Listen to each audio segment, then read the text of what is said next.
छत्रपती संभाजीनगर जिल्ह्यात महसूल आणि वन विभागामार्फत छत्रपती शिवाजी महाराज महाराजस्व समाधान शिबिर अभियान राबवण्यात येणार आहे। जिल्ह्यातील 84 मंडळाधिकारी मुख्यालयात 7 मार्चपासून या अभियानाला सुरुवात होणार आहे। या अभियानात नागरिकांचे महसूल विभागाशी संबंधित सर्व प्रश्न निकाली काढण्यात येणार आहे। त्यामुळे नागरिकांनी आणि लोकप्रतिनिधींनी या अभियानात सहभागी व्हावे असं आवाहन जिल्हाधिकारी दिलीप स्वामी यांनी केलं आहे।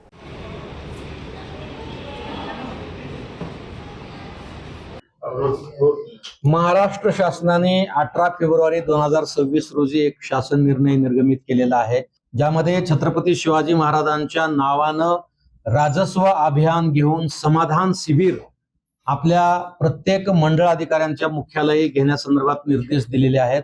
आणि त्या अनुषंगानं छत्रपती संभाजीनगर जिल्ह्यातील 84 मंडळाधिकारी मुख्यालयामध्ये 7 मार्च पासून हे समाधान शिबिर घेण्यात येणार आहे। आणि त्यामध्ये महसूल विभागाशी संबंधित जे प्रलंबित प्रश्न आहेत ते सर्व त्या ठिकाणी निकाली काढण्यात येणार आहेत।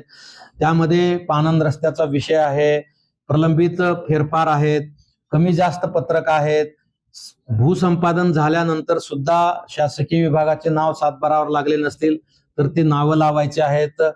आपल्या कायदेशीर प्रक्रियेतून जे जे प्रमाणपत्र लोकांना मिळत असतात ते सर्व प्रमाणपत्र त्या ठिकाणी दिले जाणार आहेत। लोकसेवा हक्क अधिनियमाअंतर्गत ज्या सेवा सेतू केंद्रामार्फत पुरवल्या जातात त्या सुद्धा त्या मंडळाधिकारी मुख्यालयामध्ये दिल्या जाणार आहेत।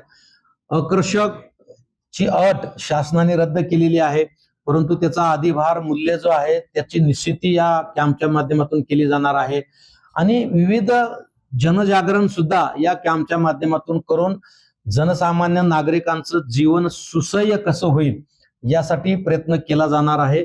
आणि या अभियानासाठी शासन स्तरावरून मोठ्या प्रमाणामध्ये पाठपुरावा सुरू आहे, मोठ्या प्रमाणामध्ये मार्गदर्शन आणि सहकार्य सुरू आहे। त्यामुळे आपल्या जिल्ह्यामध्ये 7 मार्च पासून या अभियानाचा शुभारंभ होणार आहे। मार्च, एप्रिल आणि मे या 3ही महिन्यामध्ये मंडळ अधिकाऱ्यांच्या मुख्यालयामध्ये हे समाधान शिबिर होणार आहे।